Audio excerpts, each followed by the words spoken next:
Hello, everyone. Welcome to the live English show. I'm so happy to be here.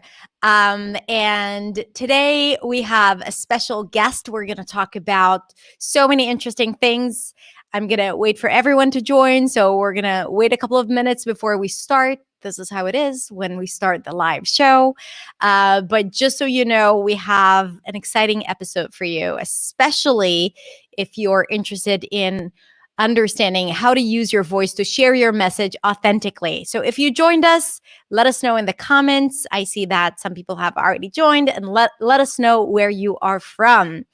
Today is a Thursday. I haven't been here in 2 weeks. So the last couple of weeks, there was no show, but we are back with incredible guests that are coming up in the next few weeks. So Angela is here and Edgar is here. Aksamita is here. Hello, everyone. I'm excited to have you here. So tell us where you're from and how are you doing today? Cool. So today, our guest is a former radio producer. Her name is Mary, and she lives in Canada. And she's also a podcaster and a podcast strategist, which means she helps people start a podcast and build and grow their audience and their podcast. She also really helps people understand how they can use their voice to share their message and to feel comfortable and to show up because, when it comes to a podcast, all you have is your voice. So you definitely want to know how to use it. So this is for you if you're interested in understanding how people do that. And if you're interested in starting your own podcast, and if you love podcasts, but also if you're interested in hearing more stories about how to get comfortable with one's voice. So let's bring her on. Hello, Mary. Hello. Yay. Thanks for having me on.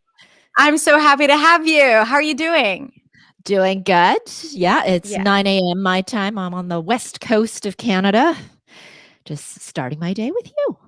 Wow. It's like 7 p.m. my time, 9 a.m. your time. Like I'm done with my day soon and you're just starting. It's so interesting. Yeah. So, Mary, for those who don't know you, would you like to tell us a little bit about you? Yeah. So I am Canadian born, but my parents are from Hong Kong and China.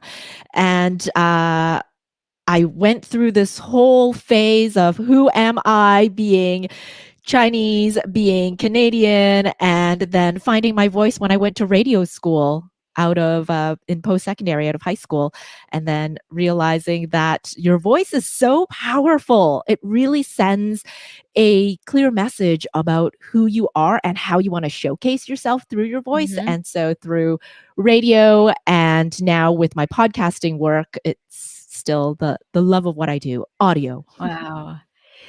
And that is probably so interesting, like growing up in a house where were your parents speaking English fluently when you grew up? Oh, right. Yeah, no. No. Okay. No, not at all. I have an older brother and sister. The three of us were always the translators. Interesting. So how did you feel about it? Like, how did you feel about your parents not speaking the language that your friends spoke or your, teachers spoke? And how did you feel about being the translator? Because you are, you're a native English speaker, you are Canadian, and yet, like, you probably felt that difference growing up from, what it was like at home. So, and how many languages do you speak, by the way? Just like as a side note. English is my language that I go to all the time. Cantonese is what my parents speak. And because we are in Canada, French is our second official language. So I have very, very, very tiny kindergarten level understanding in my adulthood of French. Okay. So you grew up speaking Cantonese at home and then English outside. So how did that feel?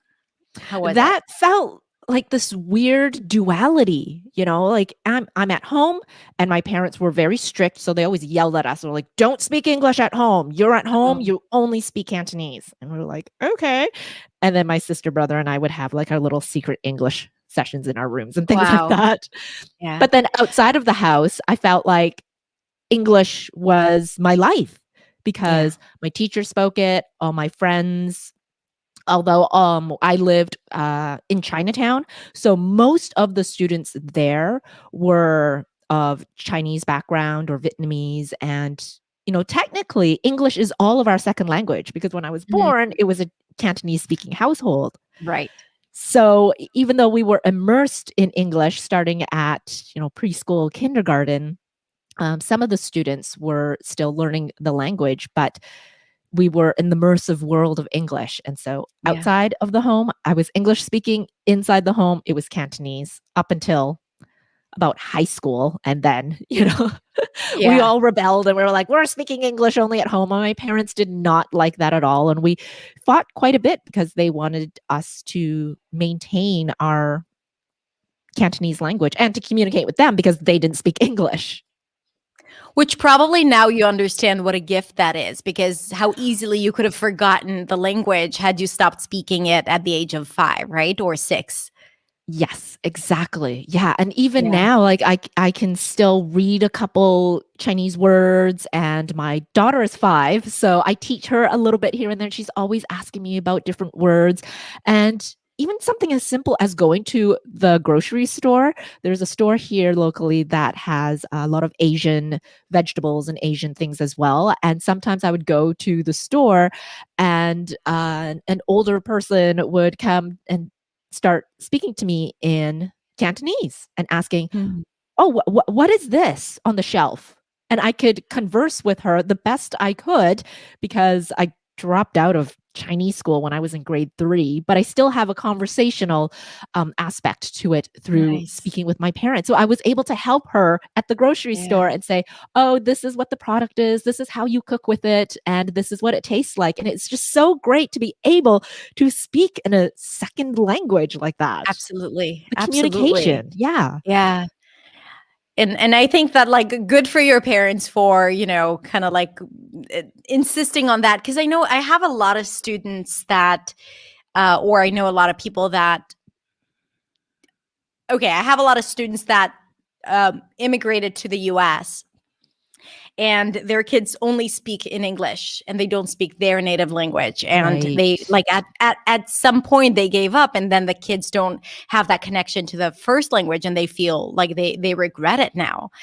Um, so another thing about my experience my experience is different. I usually work with the parents, right? Yes. And in many cases, when it comes to my students, they come to learn not because of the surroundings, their friends, neighbors, or society. It's mainly because of their kids. Like, they want to improve their pronunciation in English because their kids are either making fun of them, or they make them feel uncomfortable, Yep. embarrassed by them. Have you experienced that? Have you ever experienced a situation where you felt like, oh, my parents are not speaking the language? And All the time, even to wow. this day. Like last week, I was talking to my mom on the phone and I was telling her about how, again, my daughter is in grade 5. So we were lucky enough to have our local school have French immersion. So she's learning some Mhm, French. And so I mhm. was telling my mom, I was like, oh my gosh, mom, she's been in French since September and it's only been X amount of months. And she's surpassed a bit of my French. She's saying sentences, and I'm like, I'm sorry, can you translate that for me? And then my mom said, now you know how I feel. Because when you were little, I kept asking you to translate for me so Mm, I could learn English, but you never mm. did. And the three of you, always felt like it was a job, but I was just interested in wanting to learn to converse with you. And I was like, oh. Oh, Oh, my I did heart. not. Yeah, I did not see it that way. I remember Yeah. very vividly being in elementary school, very young, and thinking, this is not my job, mom. I'm not here to teach you English. If you want to learn English, you go and figure it out yourself because I have my own life. Yeah. Which I you, also yeah, understand that it's not your job, it's not your job. And it's definitely, I think, the way I see it with I wanted to say my children, with my students, They're a little bit of my children Yes. too. But the way I see it with my students, it is a huge motivator. Like they want to be on the same level with their kids. So they do the work. They don't want to, I think that in a way, I totally understand you too, because it's not like you live your life. You need to navigate this gap inside yourself, like the identity that you have at home speaking Cantonese and the identity that you have outside speaking English. I mean, I think it's so fascinating. It's hard to bridge that gap. Yeah. And that was another thing I said to my mom too. I was like, well, I also didn't know how to teach you English. Yeah. Because I'm immersed in it in school. So that's how I learned. I can teach you grammar and stuff, but I don't really know if that helps. But she being an immigrant family, she worked 3 jobs. And so she Oh, never wow. had the chance to go to an English class and learn that way. So she worked in an environment where all her friends all spoke Cantonese, so she didn't immerse herself in the English world Yeah. for her to Yeah. learn. Yeah. What advice would you give students who are immigrants living in the US? Their kids are absolutely fluent, like English is their first language. And by the way, what you said, I think that when it comes to language acquisition, even though you started speaking the language at the age of 4 or 5, whatever that was, whenever Mhm. that was, uh, our society has a bigger impact on the language that we want to speak. Like we want Oh, to be yes. like our peers rather than like our parents. So I think that is extremely powerful as well, especially when it's like in early stages. So what advice would you give immigrants who live in an English speaking country and their kids are fluent in English? What would you say to like help them communicate better or to kind of like set the expectations or when they get criticized by them? Right. Like I would say to just speak and try. And this is the same thing I still tell my mom today. I'm like, Mom, if you need to get from A to B and she takes the bus and you get lost, how are you going to figure that out? You're going to need to at least try. And if you get the words wrong, it's okay because communication is a two-way street. You do your best to say what it is that you think will get your message across, not exactly the correct words or the perfect grammar, but get your message across. And if the other person doesn't understand, they will ask you questions. And Yeah. you understand enough English to translate in your head what they're saying. It might be a little slow, there might be some awkward pauses. But in order for your message to be heard, you need to try and say it out loud Yeah. and then get the feedback and try again. And then Yeah. from there, you're just learning and growing. And from that experience, you'll know, oh, yeah, that was the word I should have used when I was asking that question. You'll know it for the next time. That's perfect. That's beautiful. I absolutely agree with you. Okay, so tell me a little bit about when you started thinking of the idea of, using your voice to communicate your message or being on the radio or even starting your own podcast. When did that start? The light bulb moment for me was in high school. I listened to the radio all the time. I would have the Mhm. earbuds like in my shirt through the long hair and like listen during class. I loved radio that much. And I think it was a way for me to connect with someone because at home, it was like I said, my parents worked a lot. There wasn't anybody else aside from my siblings to talk to. And I wanted Mm. to hear an outside perspective on things, and the radio was my connection. And in my high school at that time, we had this career course where you did this online questionnaire and it spat out a list of what you could do as a career. And radio was in the top 3. And I was like, what? That is a job? Cool. And then I did the research, and there was a school within my same city that had a radio program, a broadcasting program. And I was like, I'm going to try and apply. And I did. I got in. It was hard to get in, Wow. But then when I heard my voice for the first time, so this is like late 90s, we don't have our phones with us all the time, and we don't hear our own voices recorded and played back to us as often as we do Right. now. Right. So when I got to radio school and it was, okay, learn to talk in front of a microphone, and I heard myself back and I was like, oh my gosh, I talk like this. My pitch was so high because, again, virtual world, we can't tell, but I'm like 5'1". I'm not that tall. And so I think what I was doing with my voice was reflecting the fact that people saw me as Mm. this cute little package. And so my voice Mm. reflected that. And I was always just this cute little person. And they wanted to fold me up and put me in their pocket. And I was like, oh my gosh, I am an adult. Why am I still speaking this way? And how do I represent myself through my voice as an adult that I am? Mm. And so I learned to switch the way I speak, not like changing who I am, but really now showing people who I really am. Not the cute little girl, but Yeah. the adult that I am and speaking from my lower chest voice.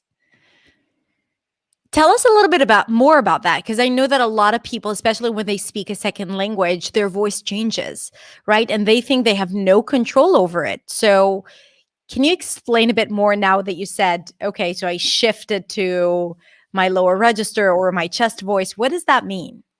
Yeah, so I think when the second language comes into play, it's because of your brain. Your subconscious mind is telling you, oh, you don't really know what you're doing. This is your second language. You're not fluent in it. And so you're going to be nervous and cautious. And when you get nervous, your whole body tenses up. And when Yeah. that happens, your larynx, where your vocal cords are, is also a muscle and it tenses up. And when it tenses up, it tends to go up high. And when it goes up high, that's the sound of your voice that you're making. But if you can, like, sometimes I like to say your throat here is like an elevator. Mm. And so if you actually put your hand by here and then swallow, you can feel that jump. And in men, it's men and women, we both have an Adam's apple, but it's just more prominent in men. So when that goes up and it moves up, your voice is also going to go up. But this elevator can also move down. And if you shift it down towards your chest, you will have a lower voice. But like an elevator, your voice should be able to go up and down at any given time and go up to the rooftop garden and have a party up here because we're excited to speak and we're happy. So when we're happy, our register goes up. But we want to be more confident and assertive where the elevator goes down into your chest voice. So I find a lot of speakers, when the elevator is broken, it's stuck on one level. So maybe for when you're having English as a second language, because you're tight and you're nervous, your elevator is stuck up here and you're not quite sure what you're going to say. And so your voice is stuck here. Right. And it's like safe. You're not, you're not changing too much. So nothing breaks, right? Like you don't want to have any mishaps. And I think that imagery of an elevator is beautiful, like understanding that you can really control your voice and that you want it to move. So it's not like head voice is bad. It's just that if you're stuck in one place, it doesn't serve you as well as when you have that flexibility and variety. It's the variety. Yeah, it's the variety in your voice that you want. Because, yeah, like I said, when you're happy and you're excited, you're going to speak up a little higher, but then you're going to go down a little lower when you're like, okay, I'm going to switch a little bit and talk down here and be more vulnerable and just get you in a different mood. Because how you say something is based on how you want your listener to feel. So how do you want them to feel? Do you want them to feel excited and be up here too? Or do you want them to be more vulnerable and share some secret with you and speak more down here in a lower, softer voice? So is this what you do with your clients that have their own podcasts and they don't know how to communicate all these emotions through their voice? Yeah, one of the big ones I see is in podcasting, especially if you have an interview style show, your guests come on and usually it's a script. So then they have to read it. And then when they read it, they're just like, I am going to read this script. Here is Mary. She's coming on the show, and this is what she does, and this is what we're going to talk about. And it's just very flat and monotone.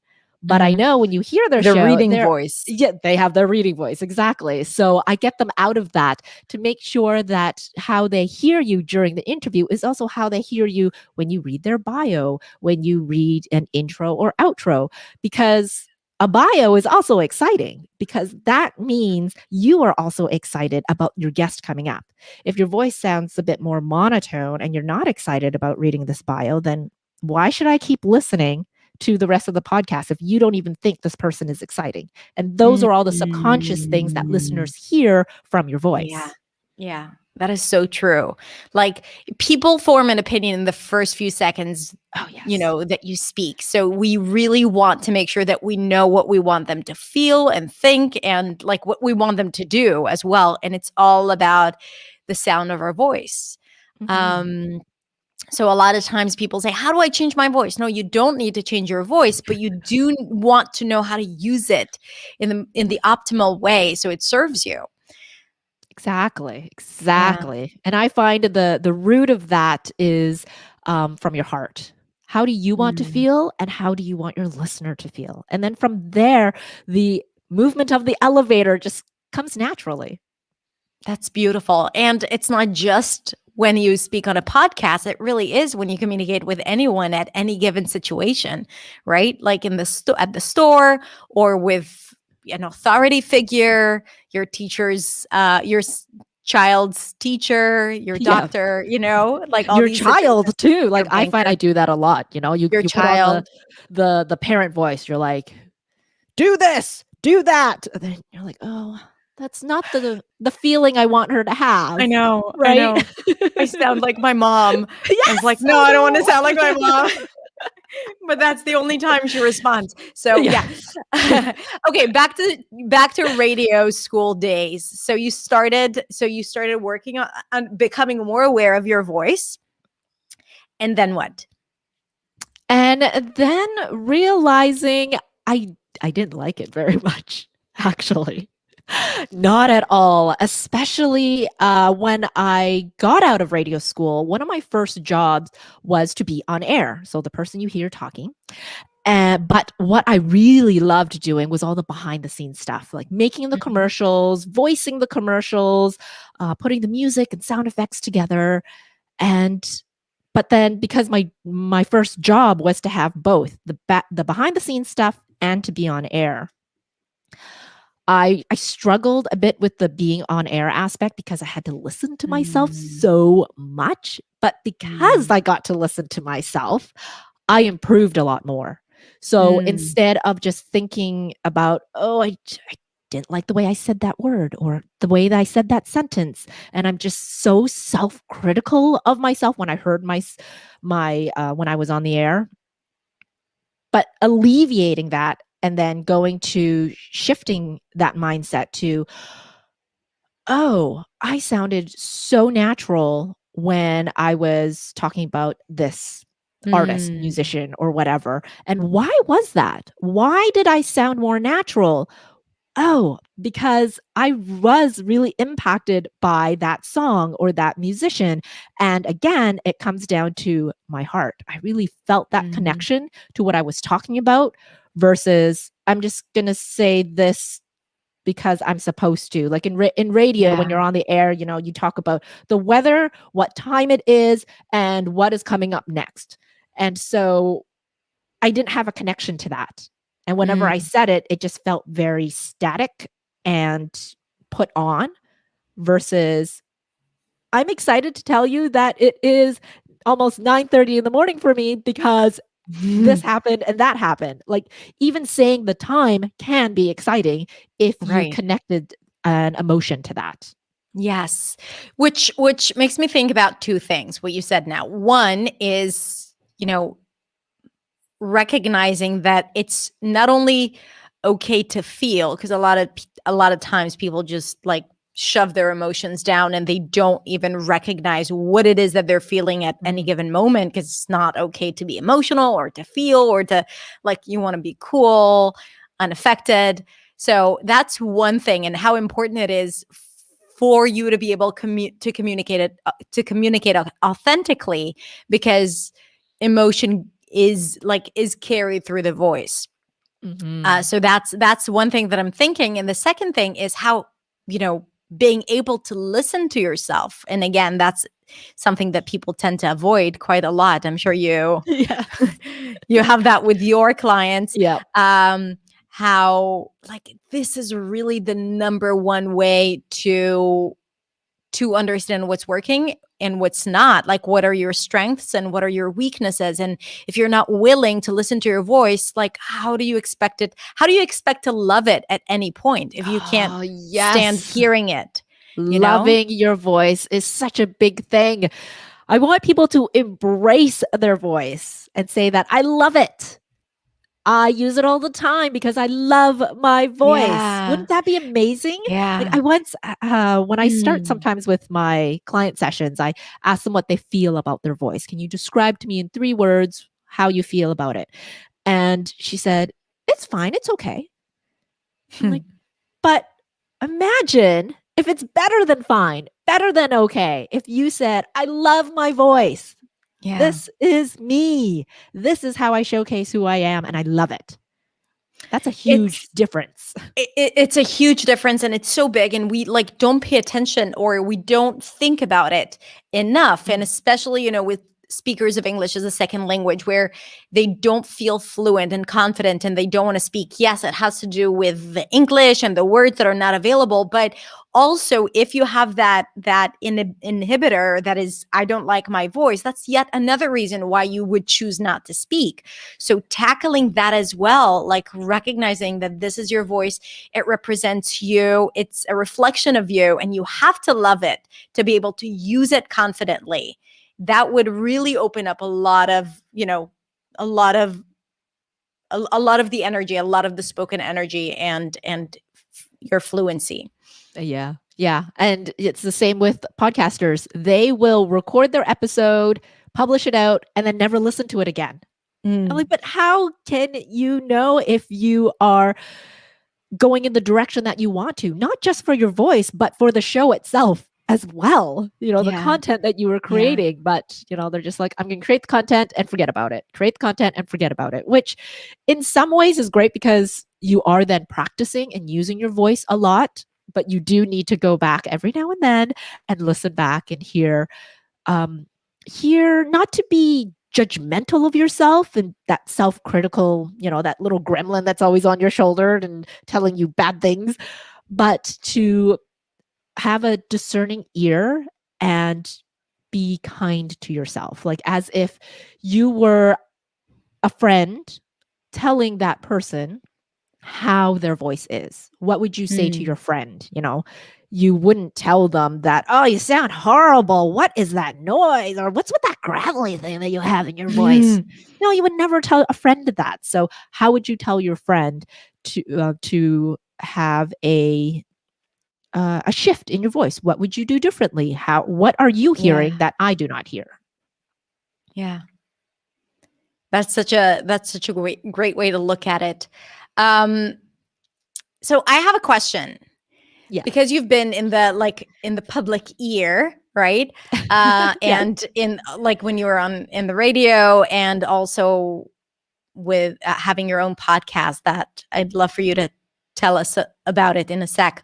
But have you ever experienced any bias, because of your name or because of how you look, and that didn't align with how you sounded in people's minds, right? They were expecting to hear a certain voice, and then have you ever Yes. experienced it?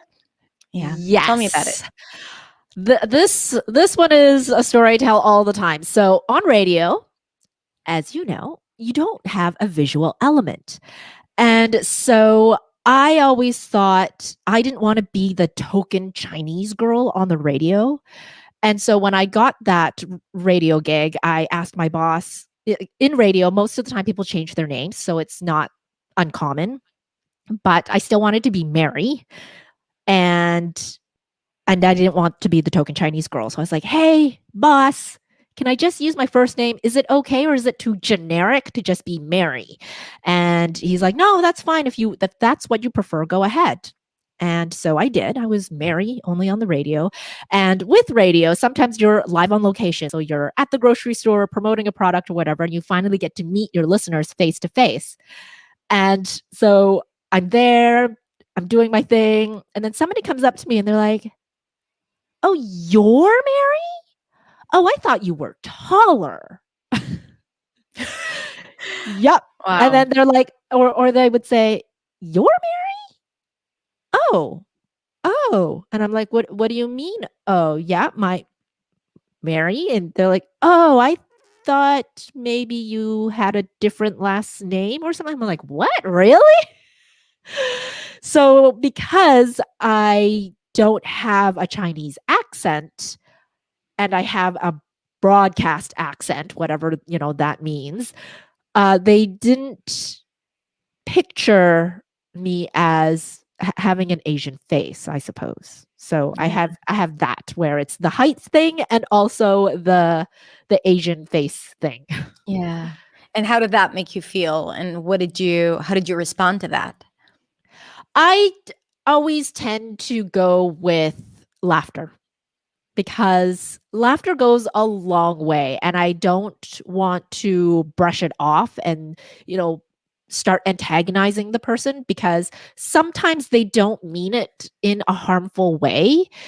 Mhm. And so I do use laughter quite a bit to cover up some of the pain I might feel, or the embarrassment, or also not knowing how to react. Like how, Yeah. especially when I was so young, in my early 20s, I didn't quite know how to react to that. The city that I was in was a smaller town, and I grew up in Vancouver, again in Chinatown. So I was quite immersed in having a diverse community growing up.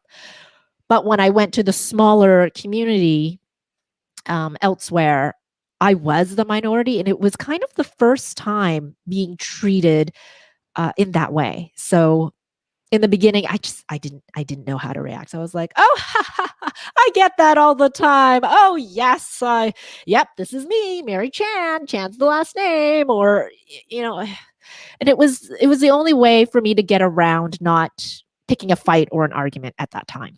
Yeah. Yeah. And it's like, yes, it's that person being, having prejudice or bias around, the look and the sound and all of that, or the expectations of also a person in a powerful position, which is a radio, broadcaster.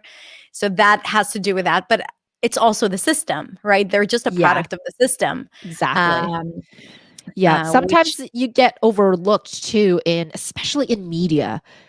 One, I'm also a woman, which I get a strike against me. Asian, strike against me. I didn't have a lot of representation growing up of people in radio being Chinese. And so I didn't have that as a barrier right at the beginning, though, because I was like, I'm going to do this. I'm going to try and just figure it out. And again, being in a community of a diverse community, I didn't know that was a barrier until I was in it. And so having to use my voice to speak up and advocate for myself was part of that process. And to say, hey, I have an important message. I have an important opinion. It should be heard. It can be heard. And I need to speak up about it too, and not just laugh it off and make it a joke. Ha ha ha. But no, okay. How are we going to talk about this again in a kind way so that we are having a discussion, having a conversation, and not being antagonizing about it, but for me to still be able to advocate for myself. Do you think this is why you're so passionate about helping other people reach that place as well that you have reached? Yeah, because I had to go through that myself. And I had told you before that I host international students. Hmm. And so when they come live with me, sometimes it's a couple weeks, sometimes it's 6 months, sometimes it's a whole year or more. And when they show up, not all the time, but some of the students, I see them kind of like my mom again, back to my mom. They're not quite sure what word to use, so they're pretty quiet around the house, and there are a lot of awkward silences when a student first arrives because they're in a new country, their time zone is totally different, and now they have to speak a totally different language. Wow. But I remember I drove one of the students around. When they first get here, we get them acclimatized to the city. We take them around and go for a walk and show them in the neighborhood.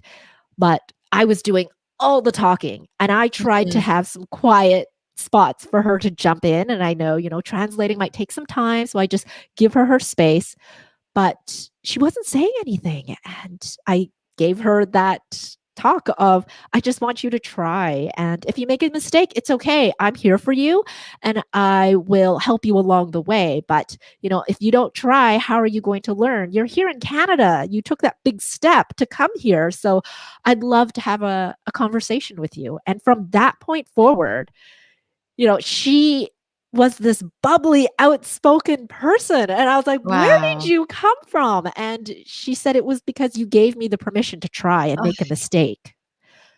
So I was just like, sometimes that's ugh. all you need. Yeah.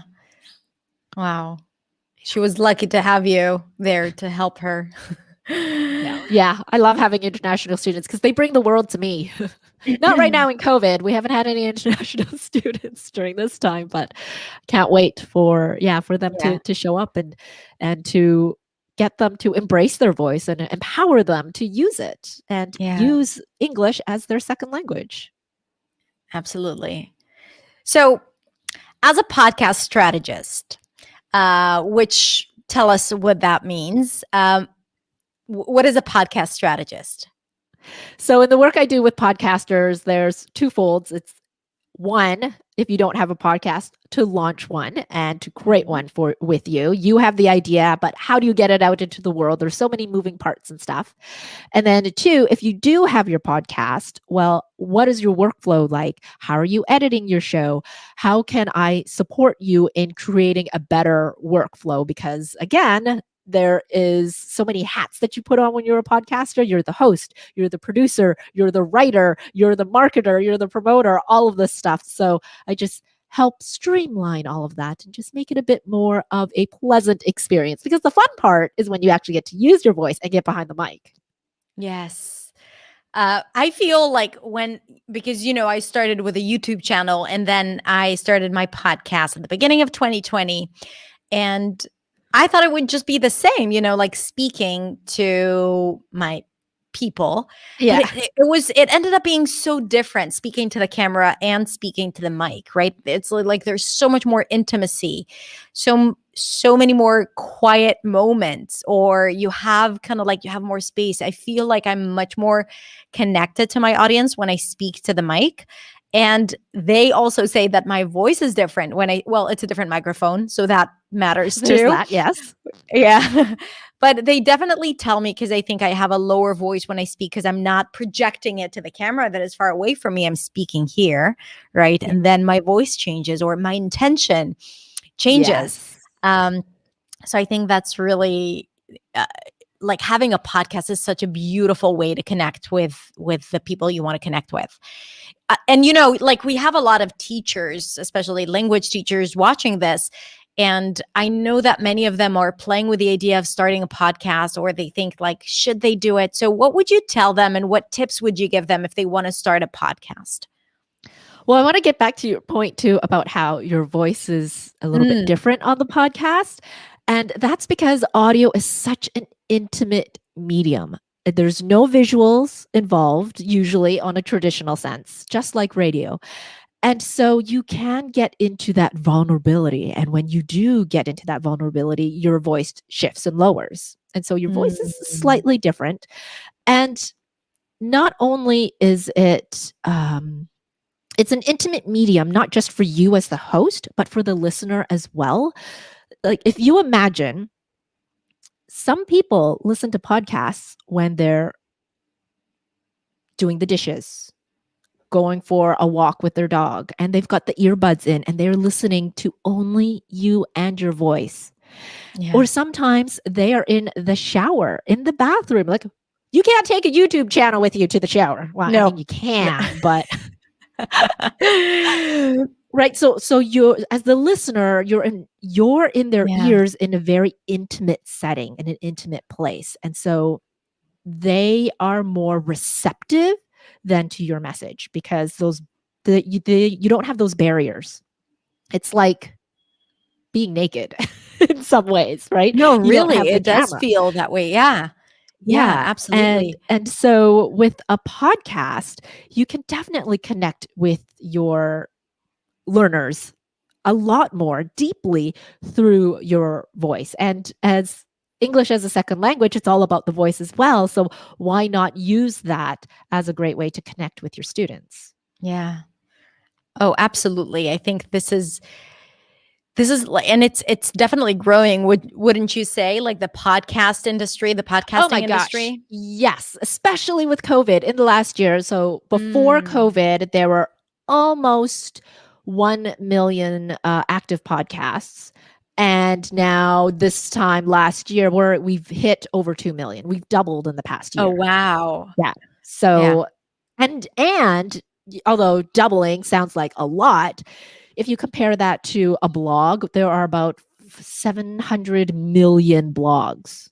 So we're not even close to bursting any bubble or anything like that. And there are, we're welcoming for more people to podcast because we haven't reached a threshold at all. And it's just a fun little playground. It's a fun little playground, a great way to practice your English and your fluency, Yes. you know, and I was afraid of starting a podcast because I was afraid that I would get stuck, because, like, I don't know why on camera it was easier for me than thinking about starting a podcast, even though, I don't have the camera. Though. Yes. Like, I feel like when I know that I'm people see the entire me, it felt more comfortable. So it took me a while. I wanted to start a podcast for years before I actually started it. So yeah, there's like a lot that goes into that. So what would you tell, like, if someone wants to start a podcast, what should they do? Well, first of all, it can be as simple and easy as using your phone and just recording into your phone. Yeah. So that is a simple way of doing it.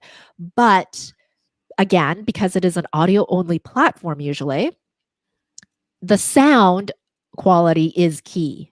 So if you want to grow your listenership and have people listen, you want to make sure that you are recording in a quiet space, that perhaps you get a microphone. You know, microphones can be as inexpensive as under $100 US price, Canadian price. And it's a USB, you can just plug it into your laptop and you can record that way. But knowing that, okay, let's make sure you record in a room that doesn't have a lot of hard surfaces, or the dog isn't barking, and that you are in a space where when someone is listening to you, they can focus solely on your voice and not the ambience that's in the background. Yeah. Like echo is a big thing that you have to manage when you record, right? You Yeah. want to make sure, like, go into the closet or something. Yes. Hide in a curtain. The old radio tricks when people had to say, like, here in Canada, we have the CBC, in the States, it's NPR, it's the public radio. When you have to record your little segments, people would make little pillow forts, or like set up 2 chairs and put a big duvet or a blanket over it and then go underneath and record, because those soft surfaces will absorb the reverb and echo in the room. So if you don't want to do that, because it can get hot sometimes, you're recording like a long podcast, it can get a little hot. But if you have like curtains on your windows, just draw the curtains. If you have a hard table, maybe put a duvet on the table. So any soft surfaces or furnishings, like a living room is great versus recording in a bathroom. Yes. Sorry. Yeah. And you can edit it out when you record a podcast and you cough. You can edit it out. No big deal. It's easy. It's so much easier. Yeah. So That much is the easier to beauty edit of an it. audio than a video, you know? It's like, oh, it's unnoticeable, you know, Oh when yeah. you record. Sometimes in editing, like there's magic tricks that, well, they call it magic tricks, but really, for example, if over Zoom, you know how sometimes the audio drops out or like you're missing the ends of words because Zoom is doing its buffering thing, the internet is not strong. But in audio, you can actually, for example, if the word at the end of the word, an S is missing, you can take that sound from somewhere else and then cut it in so that the whole word can still be heard, which is kind of magical. But I love doing things like that. That's like my bread and butter, my background in audio editing. So do you edit your own podcast episodes? Yes. Yep. Yep. So Yeah. part of the business is editing people's podcasts as well, and I edit my own. I was going to send that to I have an editor that I also work with, but I feel like my podcast is my baby. And so Yeah. I edit it myself and make sure that it's how I want it to sound. I love it. Um, by the way, can you tell us a little bit about your podcast? Oh, of course. My podcast is called The Podcaster's Guide to a Visible Voice. And it's all about what we're talking about here, empowering you to use your voice and to give you tips and tricks on how to shift the way you sound and how to podcast more successfully. And I'm going to link here to your Instagram account where you share Yes. stories and useful information and everything so they can connect with you here. Mary, is there anything else that you'd like to share or any other tips that you'd like to share with the audience? What you were saying before about Mhm. starting a podcast and you're like, oh, I don't know because you Yeah. don't have the visual element. It took me back to this one client I had. His mom was the one that hired me, but he is a 14-year-old podcaster. Wow. And he started with a YouTube channel as well. But Mhm. then when I watched those were great. He was this outgoing, boisterous 14-year-old boy. He is an aspiring chef. So they decided, oh, I'll have a podcast. So the YouTube channel was like his cooking and stuff. But the podcast, he wanted to interview chefs so that he can learn from them. But in the podcast, he didn't sound like himself. And it was like, well, where's the disconnect? So after we started working a bit more, I realized whenever he got behind the microphone, he felt like he needed to be professional. So he would stand straight. His hands were always clasped at his lap. And this is how he would talk. Because now I am a professional podcaster. I am talking behind the microphone. But even though we don't have that visual aspect, because he said, well, on YouTube, I need to use my body because people can see me. And I'm like, well, why can't you still use your body when you're behind the microphone? Even more so. No You one need, sees you. yes, You can do whatever you want. exactly. You Yeah. need to take up more space and you can be comfy in your pajamas if you want to be. You don't have to be all buttoned up and be this professional, I'm going to have a radio voice now.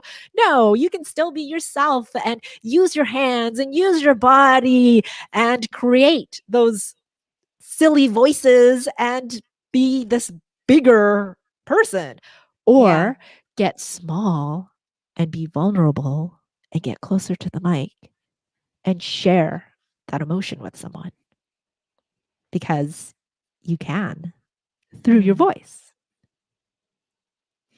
Which all goes back to this idea of permission, you know, like just Yes. be yourself, give yourself, take up space, you know, don't have an idea about how you need to sound. Just be yourself, speak like yourself, not like, you know, not like anyone else, not Yeah. like speak like a native or that radio host that you love or whatever. You can use that as an inspiration, but you like, that's the thing. People really connect to you when they recognize that there is something genuine and real and authentic about how you sound and how you connect and communicate. Yeah, exactly. And it is about letting go. You know, let go of all the shoulds, the coulds, the I need to be doing this because someone once told me that. No, like why can't you just give it a shot? Give it a try. Yeah. Be goofy, be silly, or get out of your comfort zone. And then, oh, if that really is too much out of your comfort zone, just bring it back a little bit more. And Yeah. then soon eventually you'll figure out what is your comfort level. Yeah. Just try out different things. Try out different things and dare, I think. Yeah, Yeah. dare. Ooh, that's a good Dare. word. Yeah. Yeah. Mary, thank you so much for sharing all that knowledge and stories and like the beautiful you here with everyone. I loved hearing your story. Especially loved your story about your relationship with your parents and how that was for you. And definitely a lot of useful stuff. And I think that on your website, people can get more information, can find more information Yep, for sure. about. Yeah. I think if you just Google Mary Chan and podcast, you can find her Oh, website yes. easily. Yes. Yes. I used to be not Googleable if you just go Mary Chan because there was a bazillion of me. Oh, not my name. But now you add podcast to it and you're like, oh, there she is. There she is. So definitely go and look her up and follow her on Instagram. How does the rest of your day look like today? The rest of my day is going to be talking with some of my clients, launching their podcasts. There's someone that's got their show launching mid-May, and I'm so excited for, you start that path of from idea to launch. The launch is just so exciting, and some podcast editing. So that's usually my day. Lots of audio involved. Yes. All right, Mary, thank you so much for taking the time to speak to us. And you guys watching, thank you so much for being here and for listening. You can't see the comments, but people were really involved in asking questions. So we will respond. If you have any questions for Mary or for me, then ask them in the comments and we will be there afterwards. Thank you so much, Mary. Thank you, everyone. Have a beautiful day, and I will see you next week. Bye.